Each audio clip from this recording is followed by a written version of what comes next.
So again, thank you everybody for coming tonight.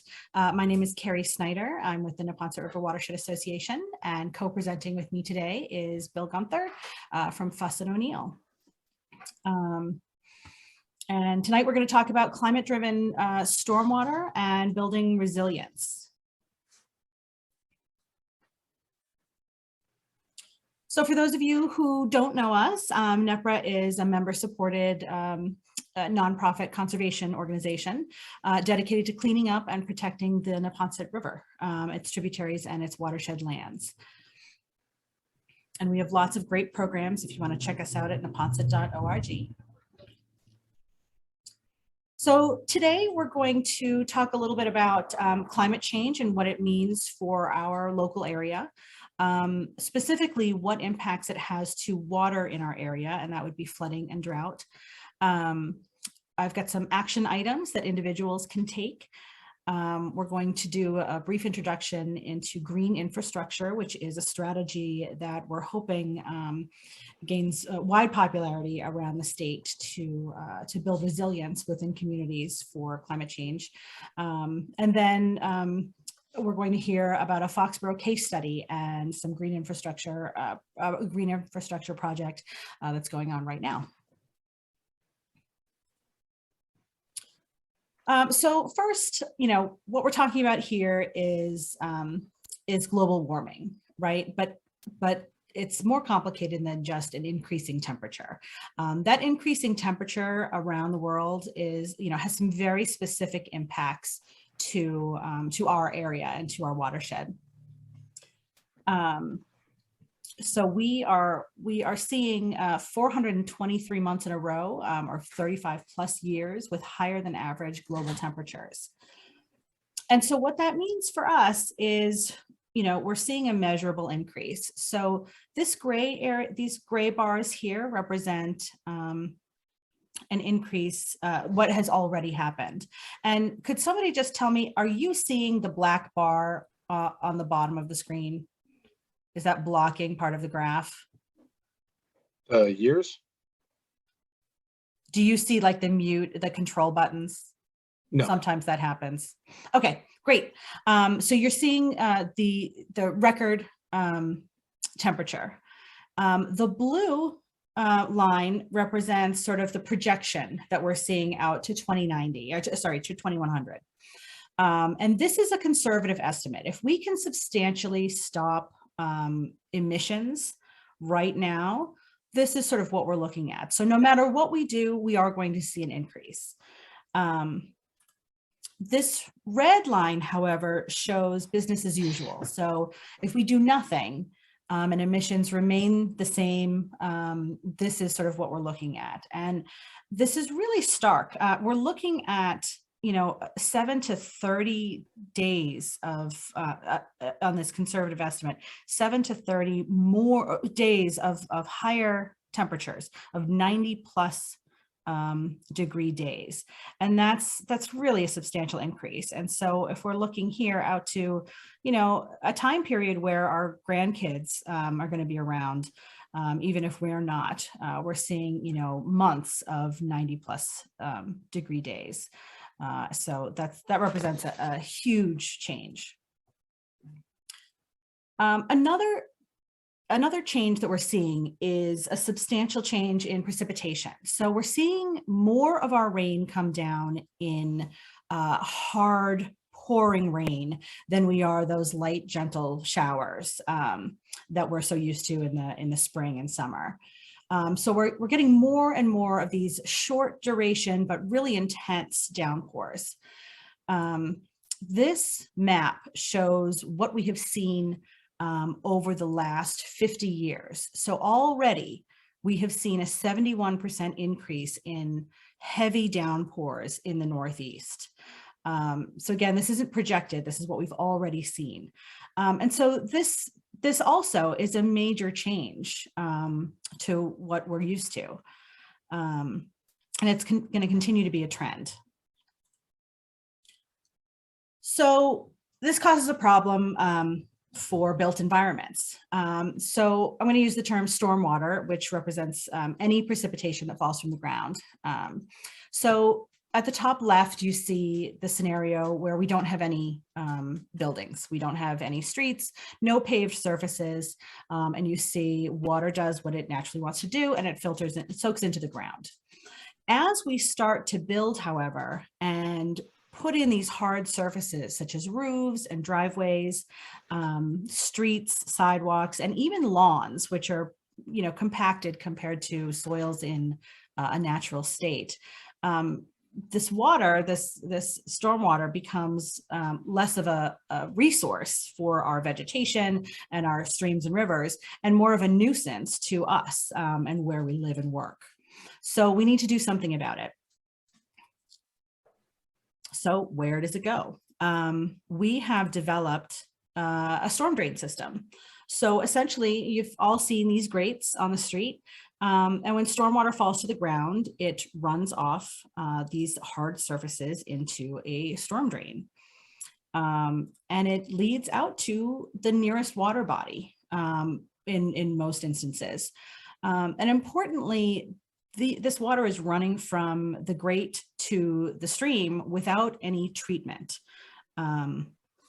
So it's moving away from where we need it to move away from, and leaving our homes and our businesses, but it's rushing into these streams and carrying all sorts of pollutants with it. Now, with these short duration but heavy downpours, those pipes under the ground that are moving the water from those storm drains to the stream are getting overwhelmed. There's just too much water coming down in too short a period of time for them to move it fast enough. And so you get what we refer to as nuisance flooding. And we're seeing more and more of this. So this is street flooding in Canton. And this too is a problem that's going to become more and more significant as time goes on. One of the most stark examples we have in the watershed recently is Norwood Hospital. So in June of 2020, right at the start of the pandemic, this hospital, which has an ER, got completely flooded out in a very short but very heavy rainstorm that sort of hovered over Norwood. And it completely flooded out the hospital. It now has to be torn down and rebuilt. And some of the services that used to be offered are not going to be offered anymore in the new hospital. And this isn't a Norwood problem, but it's a suburban urban problem. And you're going to find this anywhere where we have a lot of paved surfaces, the built environment, these downtown areas, these center of town areas. So this is something that all towns need to be concerned with. Another problem we see with these short duration, these really intense rainstorms is, dam breaching. We have about 100 dams along the Neponset and its tributaries. And oftentimes people think of dams as flood control devices, but really out of those 100, only 2 along the Neponset are flood control dams. And what happens is when we get this flush of intense rain, these dams can breach. Most of them are old and in disrepair. They have no modern economic use, and so nobody is really paying much attention to them. So, so this is certainly another issue that communities need to be concerned with. Another issue are culverts. So culverts bring a stream from one side of a road underneath the road to the other side of the road. So anytime you have a stream crossing, you have a culvert. However, most of our culverts are undersized. A lot of our infrastructure up here in the Northeast are older. We've been built up for a lot longer. And so we've got these culverts that are sized for historic rainstorms, not for future rainstorms. And so what happens when you get flooding is you can get, the culvert will act as a dam because there's just too much water to go through it. And so this is a significant problem because now public safety can't get, needs to find a detour around this area. People can't get through here, and it's a significant problem. On the flip side, not only are we going to see more flooding, but we're also going to see more frequent and more intense drought. I don't know how many of you know, but we in the Southeast are already in a mild drought. The state declared it a couple weeks ago, and this is important because this is really early in the season for us to be seeing drought. And we're only going to see this more and more. So here's an image of what part of the Neponset looks like during a drought. These changes in precipitation we're seeing, we're gonna see it back and forth. We're not getting the rain at the same time as we used to. We're also seeing those higher heat days, and so people are using more water during those higher heat days, and that also pulls water from the ground, and so it's not getting into the streams as it should. So this image is near Capon Street on the Milton-Dorchester line. So this is a challenge for recreation and wildlife, and also our drinking water supplies. And one last thing I'd like to point out with this is that this is an inequitable problem. Certain communities are going to have an easier time bouncing back from some of these impacts than others. If you've got a leafy green suburb, it's going to be cooler there. They probably have different resources to adapt and make their communities more resilient. In a more urban area, in a poorer community, you're going to have a harder time building that resilience. There isn't room along the built environment to plant new trees to cool it off. So that's another important thing to keep in mind as we talk about climate change and building that resilience, that this is inequitable, and we really need to be prioritizing, maximizing that environmental justice. So that's the bad news, but we do have some action items that I'd like to share with you, both on a smaller individual scale as well as a larger scale. So some of the things that you can do around your home are direct your downspouts away from paved surfaces and into a vegetated area.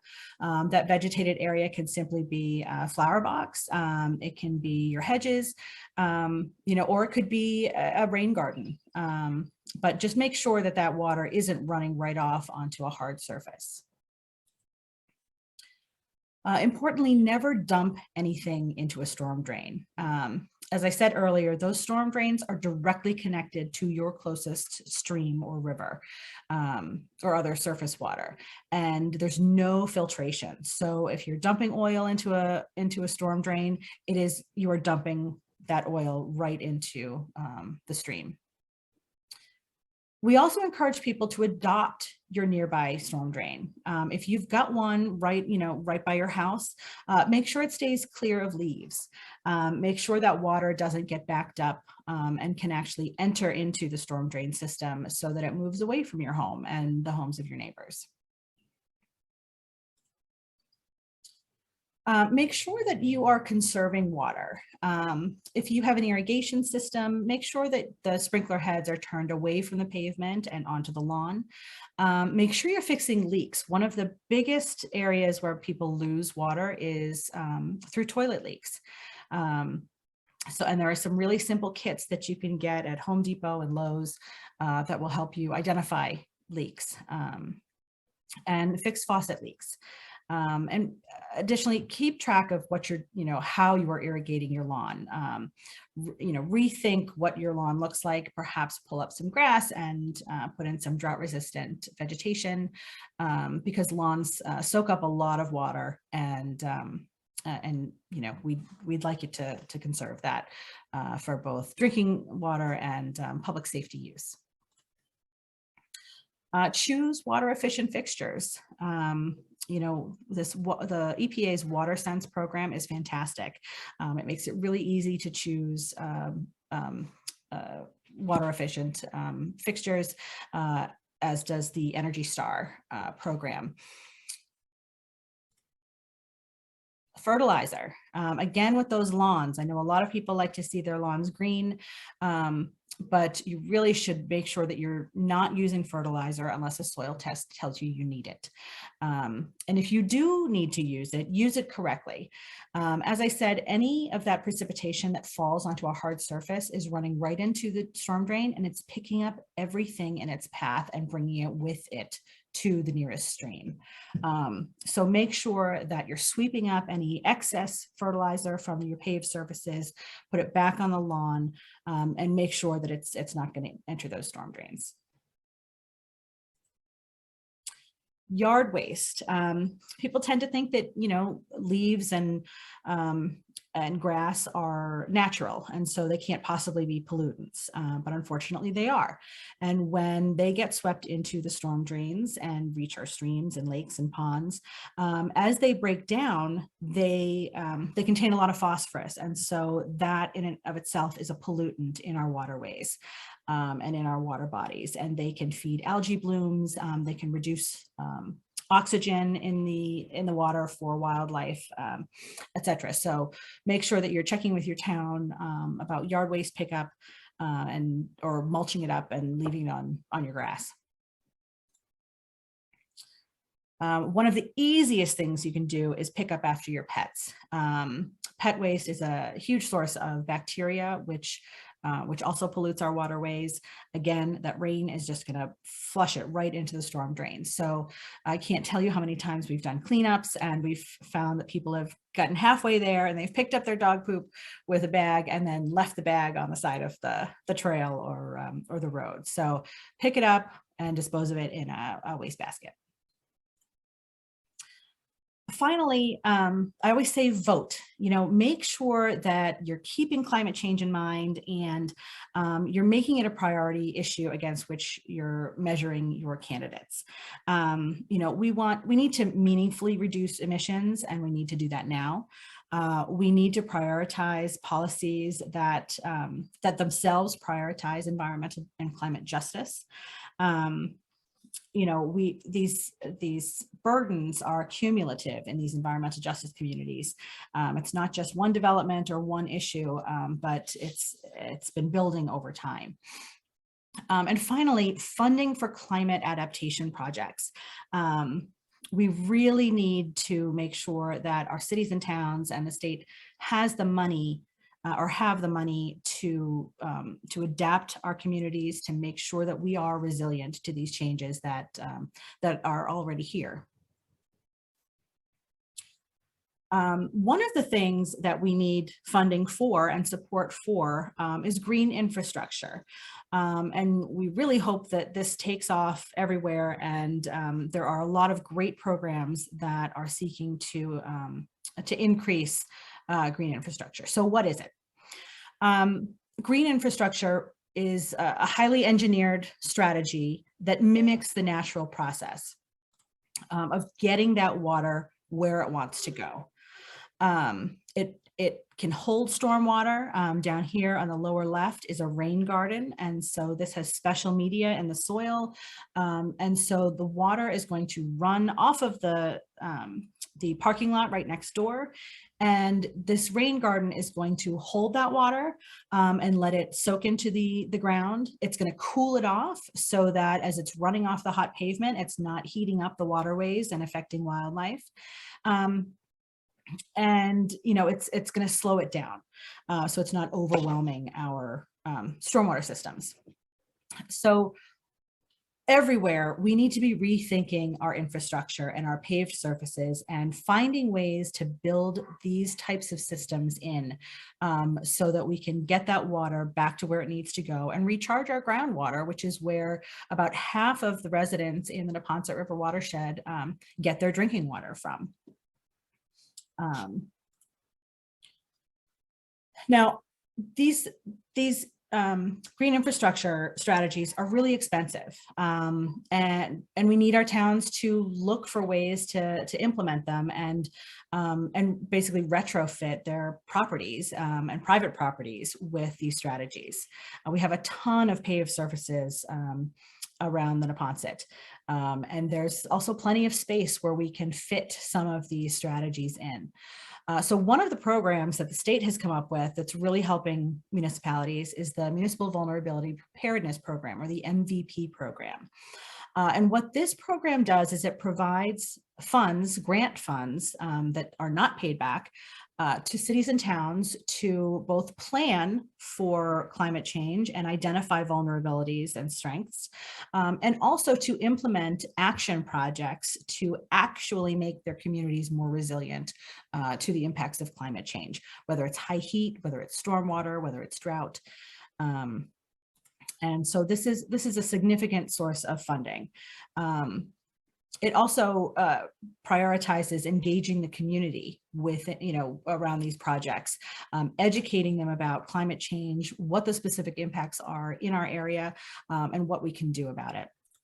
I'm happy to say that all of the cities and towns in the Neponset River Watershed have already gone through the planning process with the MVP program, and many of them have gone on to apply for and receive additional grants to actually implement some of their priority projects. And one of them is Foxborough. Foxborough was able to get a grant for this fiscal year. They engaged Fuss & O'Neill, an engineering firm, as well as NEPRA to help them. And I'm going to let Bill describe that. But this is just one case study, and it should serve as an example of what all of our other communities can be and should be doing to prepare for climate change. I'll leave this up just for a second. The Foxborough project can be found at this website or using this QR code. And I am going to now turn it over to Bill. Thank you, Carrie. Let me share my screen really quickly.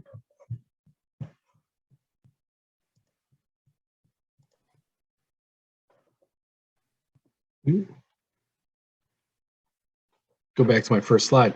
Can everybody see my screen? Yes. Excellent. So thank you, Carrie, for giving that nice overview of climate resilience, what it means in the Commonwealth, and sort of what folks can do on an individual level to be helping their communities. So, I even see in the chat that we've got some folks that aren't necessarily from Foxborough, but they can obviously make a positive impact on climate resilience in their own communities. And after I present, I'll definitely get to the question that's in the, and any questions that are in the chat feature. But right now I wanted to give everyone an overview of the project that we're specifically working on in Foxborough that is an MVP funded project. So this project specifically is looking at resilience for the Cookasset Street underpass and flooding that happens there during lots of different rain events, even very small ones. And then looking also more broadly at green infrastructure opportunities across the town of Foxborough. So what I'm going to present on, I'm going to give everybody sort of an overview of the project, the 30,000-foot view of what our goals were going into the project, sort of how the funding came about. I'm going to talk individually about the two main tasks of that project, which are the Cookasset Street underpass flooding that we're trying to alleviate and the green infrastructure master plan that we're developing, and then talk about engagement. And as Carrie already put up, in the website is a big part of that engagement process. So as Carrie mentioned, I'll go in a little bit more detail here. This project was funded through Massachusetts Municipal Vulnerability Preparedness Program, or MVP program. This program is one of, if not the most well-funded grant programs in the Commonwealth for environmental engineering projects and climate, and it's like the only one in Massachusetts for climate resilience. A lot of the other grant programs have aspects of climate resilience, but this is strictly focused on municipal climate resilience. And it's not just for the coastal communities who obviously have sea level rise to deal with, but it's also for the inland communities who have their own flooding issues and drought and extreme weather issues that they are going to be dealing with in the coming years. So the program is divided up into two sort of stages. There's the planning grant stage and the action grant stage. Foxborough 2 years ago went through the planning grant stage. That is a grant that is 100% funded through the state. So the town of Foxborough paid no money to go through a planning process that included a core team of Foxborough staff, including town manager, assistant town manager, DPW, engineering, conservation, but also town residents.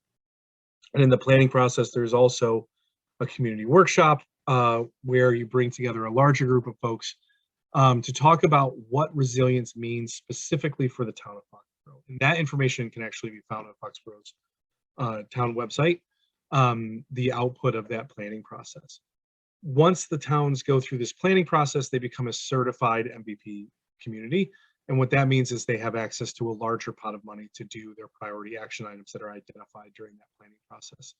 And every action grant round varies a little bit in terms of how much money is available for communities across the Commonwealth. The last round was about $20 million for communities. I think the previous few rounds were about 10 million. I think the anticipation is that it'll be funded in the foreseeable future at the $20 million level, but it will fluctuate based on state revenues and a lot of finance stuff that I frankly don't understand all the time. And projects range in size from smaller projects, $25,000 up to $2 million. And they do require a 25% match from the community, and that can come from both in-kind time and services. So for the action grant that we're currently working on, the in-kind hours come from staff participation in the process as part of our steering committee, reviewing aspects of our project. That all goes towards the town's match. And then there's obviously the ability for communities to actually pay dollars. But the most the community will ever pay for an action grant is essentially 25 cents on the dollar for an action grant. So I wanted to give the project overview at the same time as sort of talking about MVP's core values and goals. So for our project, we were specifically looking at flooding at a specific location, so at Cohasset Street, where there's systemic flooding that happens even under smaller high-intensity storms. And then more broadly, like I mentioned before, the town wanted to look at, this is one of their priority action items, how to incorporate green infrastructure more in how the municipality itself thinks about projects moving forward, and get ideas on how to use green infrastructure in the future in areas other than just the Cohasset Street underpass, and how it can benefit the town of Foxborough. And then the third piece of this project is part of why we're here today, which is to disseminate those results and get public input on alternatives and prioritization. So one of the key components of the MVP program is their community engagement piece. They are huge on community buy-in, and it starts all the way at the planning level, where you have your community resilience building workshop, and it flows through any action grant a community gets. They want to see the community engaged. They want to see environmental justice communities, these smaller areas within communities, engaged, so that they're at the table, part of the decision-making process, and how communities adapt and adjust to climate change. And they have these sort of core principles. They want community identified and prioritized actions. So that comes from the planning process, but it also, every year, the community meets with its core team and goes over those priority actions and adds or subtracts from that list based on, the current ebb and flow of projects. Maybe some things have been finished, maybe other priorities pop up. They want communities to be using climate projections and data that are the latest and greatest in the top climate data that is available today.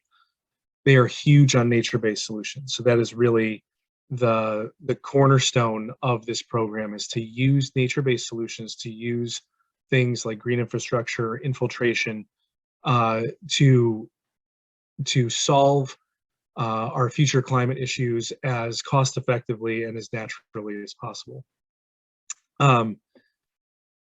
So that's sort of the broad overview of our project. Next, I wanted to talk about our team. So, Carrie mentioned, the NEPR's involved in this project. Obviously, we've been hired by the community to work on this project. But this slide, I think, shows a broader, diverse group of folks, everyone from top town brass, including the town manager and the assistant town manager, the planning director. We have police and fire have been represented both in the core team and on this project, engineering, obviously, and DPW. But we also have citizens and residents that are part of this process and are at the table discussing these issues. And it's an important part of the MVP process. Our team on the Fussell O'Neill side, we have experts not only in green infrastructure, but also hydrology and modeling and flooding that have been a part of this project.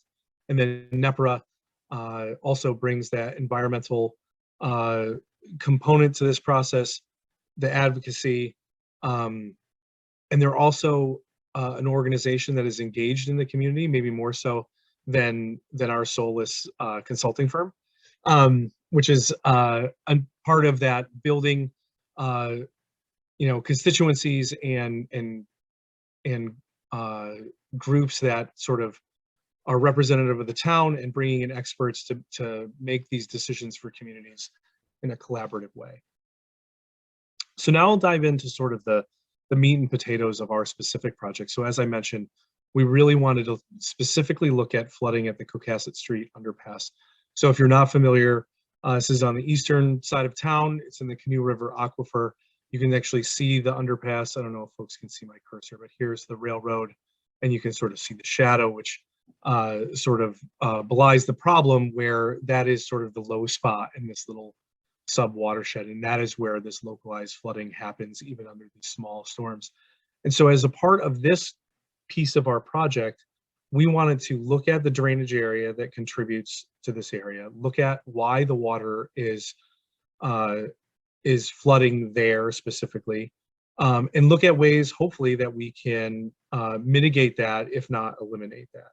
And we wanted to start with doing some modeling of our drainage system. And the modeling we did, without getting too deep in the weeds of what the modeling showed, it showed agreement with what we were seeing through pictures. So the picture on the right, you can sort of see flooding. That's from I want to say this is a June 2019 storm. And our results, when we looked at the modeling, our representation of flooding for the same size storm was very similar. So in our modeling, what we're doing is we're looking at the contributing watershed, how that water flows through the drainage system. It is it's looking at the size of the pipe network that is conveying this water, seeing if it's adequate. And then on the backside of that, once we know where and how the flooding is happening, is we look for solutions on how to alleviate that flooding. So here is a representation of the flooding from our modeling.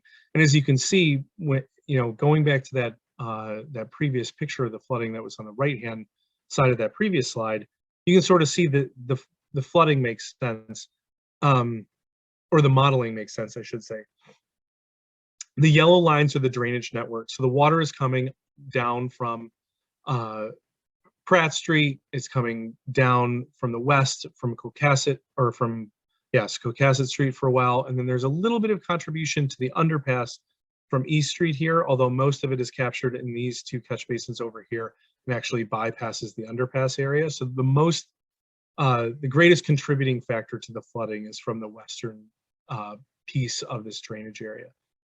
The other piece I want to sort of highlight is sort of this area in here. You can see how the flooding kind of overtops the road and ends up dumping down into, there's a wetland area back there. And I'm going to talk about that a little bit in a second. But this is really important to understand. So as part of this modeling, we're looking, like I said, at the size of storms. So for this, we looked at small storms like 1-inch water quality event. We're looking at larger storms like this 2-inch rainfall event. And for this, the modeling showed us that the duration of flooding would last about an hour and a half, and the depth would be almost 1.25 feet. And 2.83 inches. To put that into context, I want to say we had 5 or 6 of those events just last year alone. I know last year was a wet year, But these storms, as Carrie mentioned before, are becoming more frequent. And these larger, flashier storms are becoming more the norm than the outlier. So that one little area where the flooding seemed to be overtopping, it does look like we do have a little bit of a berm that was put in place when Karen's Way was developed previously. And what that berm is doing, we think, is sort of acting as a maximum flood elevation. So not only do you have a low spot at the underpass, but you also have this condition where you have this artificial berm that was put in place back when this development was put in, that is also sort of increasing the flood depth when you do have flood events. Ooh. And so what we're looking at here is we're looking at what the original purpose of that berm is, and I did want to mention we are looking at the potential for removing that, how that would affect not only the flooding at the other underpass, how that would affect potentially localized flooding for the houses that are obviously right next to where this water would be going over the side of the road, and what this might mean for the maximum flood elevation at the underpass. But what we really want to look at here is how we can alleviate that flooding through the use of green infrastructure. And we identified 3 areas that we can install green infrastructure to help fix the flooding problem. And those areas were the playground up at the north end of Pratt Street, the intersection at Pratt and Cocasset Street, and then to a lesser extent, the intersection at East Street and Cocasset Street. All these locations have great soils for infiltration. So these, we did some testing in these areas to test the soil infiltration rates. These are all A soils, which means they have the maximum infiltration rates you could expect from native soils. So they're all great candidates for using green infrastructure. The limitation here, for the most part, is available space. So from the sites we identified, you can sort of see the 2 western ones, which will have the greatest benefit flooding. Not a lot of available space. There's a playground, there's some available space there. At Pratt and Cocasset, there's really no available space. So you're going to see when I show the green infrastructure solutions that we've concepts we've come up with, these are going to be mostly underground features. On the eastern side, those location number 3, that is a more grassed area. There is an opportunity to do more surface infiltration there, which is a cheaper way to go about infiltrating stormwater. The rub there is that the eastern part of the catchment doesn't really contribute that much to the flooding. The good news, however, though, is this is already an area that's being designed to have a road redesigned there already. So there's already going to be a construction project. So it's a fairly low hurdle to install green infrastructure as part of that future construction project, because you're already having construction in the area. And also in this area, like I mentioned, it is probably going to be best served by surface stormwater infiltration practice, which is the least costly of our stormwater and green infrastructure solutions. So I'll spend a little bit of time here. So the 2 concepts we have for the western catchments, which are going to do the most work on the flooding, are the playground and the intersection at Pratt and Cocasset. And so what these 2 images are showing you is 2 essentially underground infiltration systems. And for those that are not familiar, I think the easiest way for me to describe these systems are you have water that goes underground and through chambers, not wholly unlike those that are installed in septic systems and leach fields, is stored for a very short amount of time and allowed to infiltrate naturally into the ground.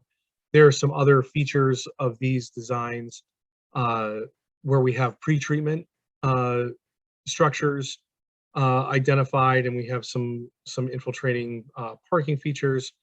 Those are to ensure the longevity of these practices, especially the pre-treatment. So the idea is by eliminating a lot of the sediment that is going into your green infrastructure, you are prolonging the life because you are not allowing these fine sediments to come in and clog your system. So getting more life out of your system. And we do have these pre-treatment systems identified here. So for the playground, we have a design that has some surface features that would be incorporated. So staying away from sort of where the main play area is, for those that are not familiar with this small relatively new playground.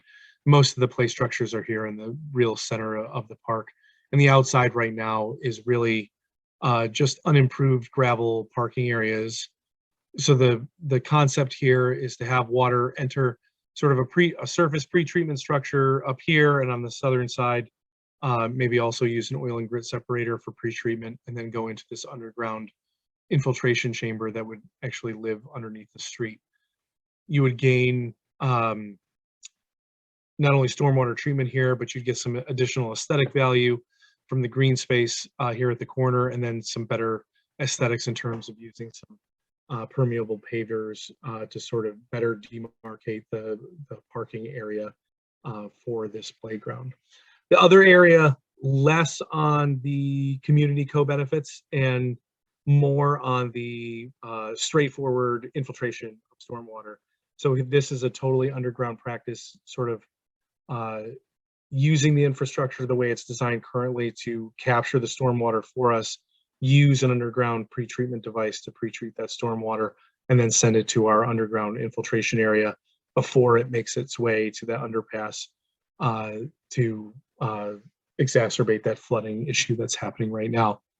So without showing all of the modeling results, what I can tell you is these two systems will be able to alleviate the water quality events. So 1-inch rainstorms and less, there will be no flooding at the underpass, which is not the current state of affairs. So currently there's anywhere between 6 to 10 inches of flooding, even during these 1-inch rain events, which are, as we've mentioned before, are going to become more prevalent in the future and more common to have those 1-inch rain events. And these systems in tandem would be able to alleviate that flooding. They are not able to eliminate the 1 or 2 year storms, which are much bigger storm events, but they are able to decrease the length of flooding. So the length of flooding, if I go back to my previous slide, here, is 1.5 hours. I believe this is the 1 year event, and it's a little bit longer. It's close to 2 hours, maybe 2 hours and 15 minutes of flooding. During the 2 year storm event, both of these would be decreased by 40 to 60% in terms of duration of time. So you would have flooding less than an hour for your 1 year storm, and a little bit, or around an hour for your 2 year storm.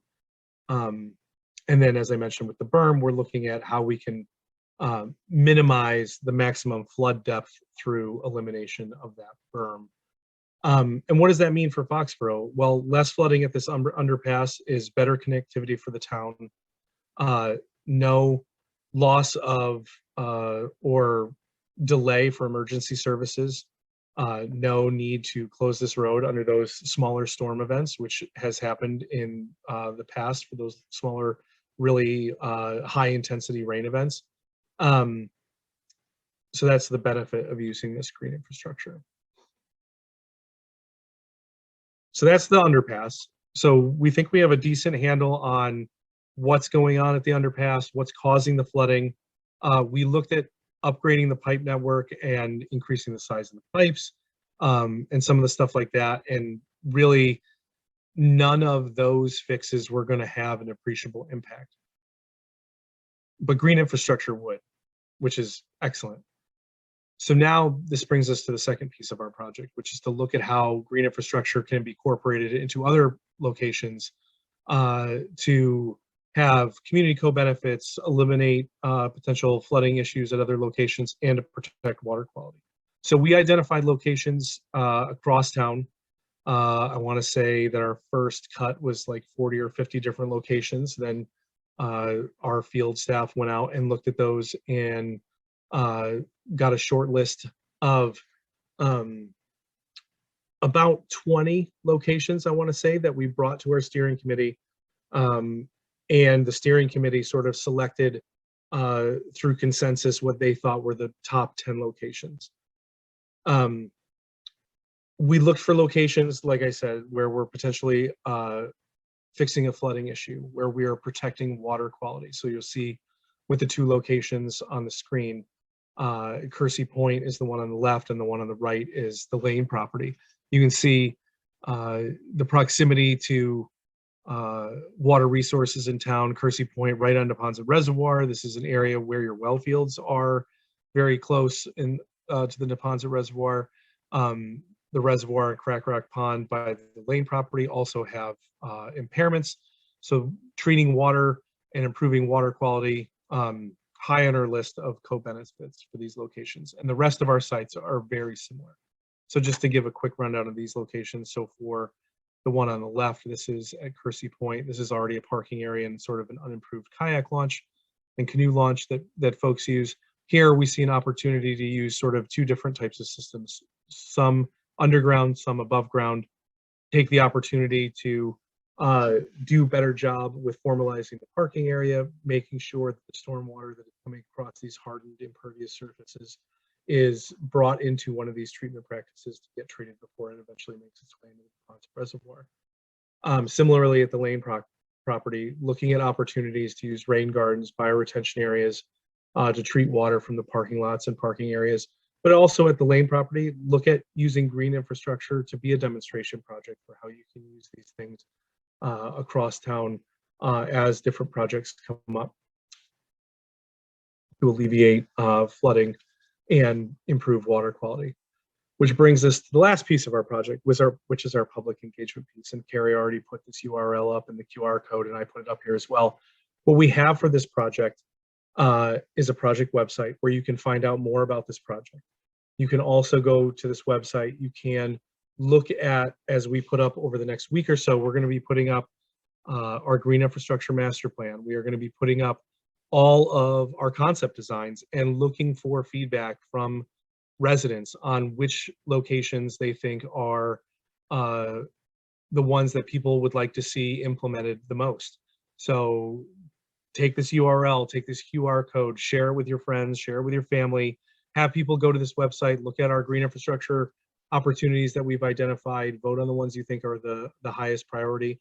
We do have a way for folks to send comments in via email if you have comments specifically about what we show for the green infrastructure master plan or the Cocasset Street underpass. And that's really it. I leave my information up here. Again, so that Carrie's recording this will be available both on our project website as well as the town's website. But you can also use this information to contact me directly for questions. There's only a few of us on this call, but you can share my contact information with others. I'm not afraid of answering questions. But does anybody have any questions? I want to look quickly. Yeah, it looks like Roshana has a question. You can unmute yourself, Roshana. If it's okay, I'm going to keep that camera off though. That's totally fine. Okay. Thank you for that. That was really informative. And because my background's in environmental engineering, I got a little excited. I was like, oh, this reminds me of stuff I used to do. But I guess I don't know if I missed it, but what is the technology now? It's been a while. So what you talked about doing pre-treatment, like in situ almost, or like is it a natural attenuation, or how are you treating it, the stormwater at the same time filtrating? Yeah, so that's a great question. And first of all, saying that you were excited by this presentation is like the greatest compliment you could ever give Carrie and I as people who give these presentations and we feel like we're boring people to tears. I get so out with stuff like this, that's why. So the pre-treatment that we're using for these practices is older technology, but what it is it's tried and true and it's cost effective. So for the playground area, we're able to do some of the pre-treatment on the surface, which is like the best thing for a couple of reasons. One, it's most cost effective. Two, it is the easiest for the town to maintain. And this was something that was key to our conversations with engineering and DPW. They were like, listen, we're all for infiltrating stormwater. We want to do that, but like we need to be able to maintain this or it's not going to work. And then everybody's going to be mad at us. So wherever we could, we wanted our pre-treatment basins, pre-treatment structures to be on the surface wherever possible. And really all these areas are areas where water is allowed to slow down and let those sediments settle out before they actually make it into the infiltration practice. Where we cannot use those surface treatment practices, we do have to use more hardened structures and these oil and grit separators. These again are not new technology. They're simple, they're cost effective, and they're easy to maintain. Great, thank you for that. No problem. Anybody else have any questions? I'm sure there's more than just one question. I'll stop sharing my screen. So now people can see better my blurred basement. And yes, thanks, Jane. Morrissey Boulevard is definitely a prime example of an area that really needs some love and some work to reduce that flooding, particularly at high tide. So not to get too involved in what Boston is doing a lot. Yeah. And they have way bigger problems than Foxborough to deal with, which is good news for Foxborough. Does anybody else have any questions? You can use the raise hand function or put it in the chat. Lauren, do you have a question? Lauren. Hi, yes, thank you. This was fantastic. Thank you so much. I didn't see your contact information. I was wondering if you could put it in the chat. Absolutely. Just in case I have 500 more questions, maybe 2 more later this week.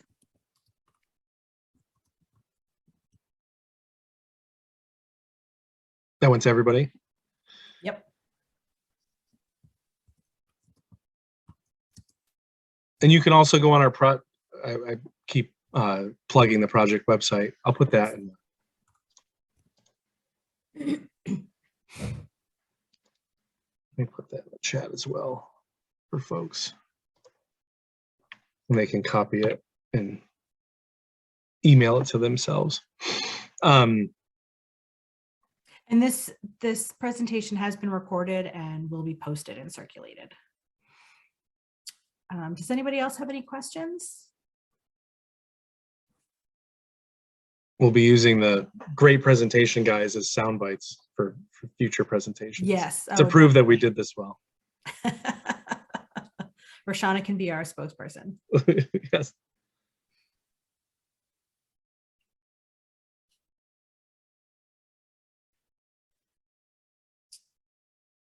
All right. Well, I don't see any other questions, but thank you all I have a question, participating. sorry. Oh, great. Yeah. I think somebody was, Jane was asking in the in the chat who's a Boston contact. But on it's a very related question I have.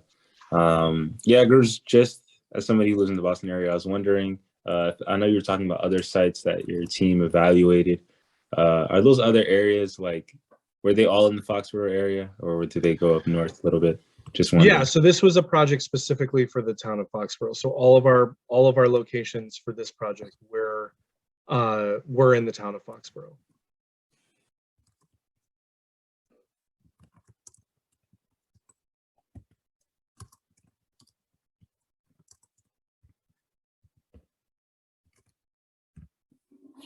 I have a question. I imagine the site that you mentioned for the Lane property would have direct benefits on the Neponset Reservoir, which obviously the river runs through.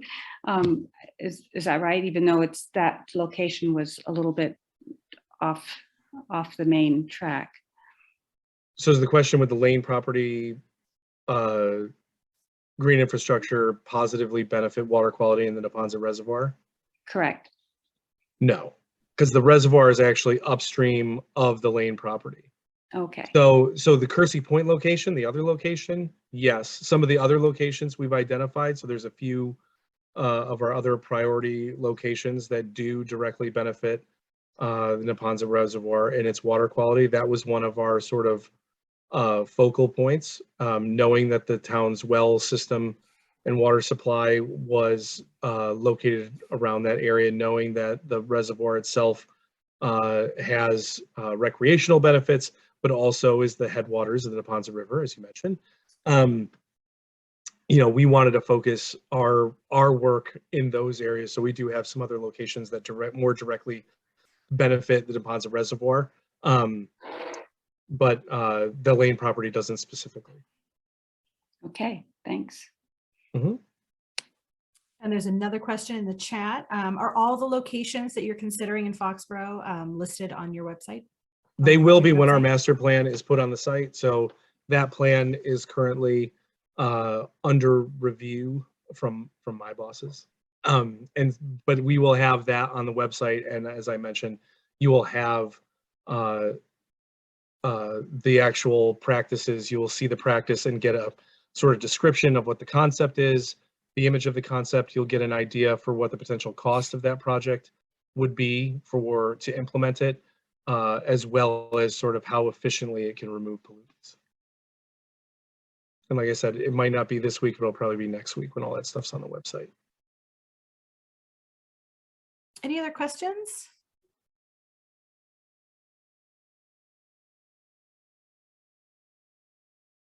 This is wonderful. Thanks, everyone. Thank you so much for participating. Again, this presentation has been recorded. We will post it on our website. We will distribute it, and we hope you'll join us again as this project moves forward, and as a future project hopefully is done, so that we can implement some of these green infrastructure projects that are being identified. So thank you.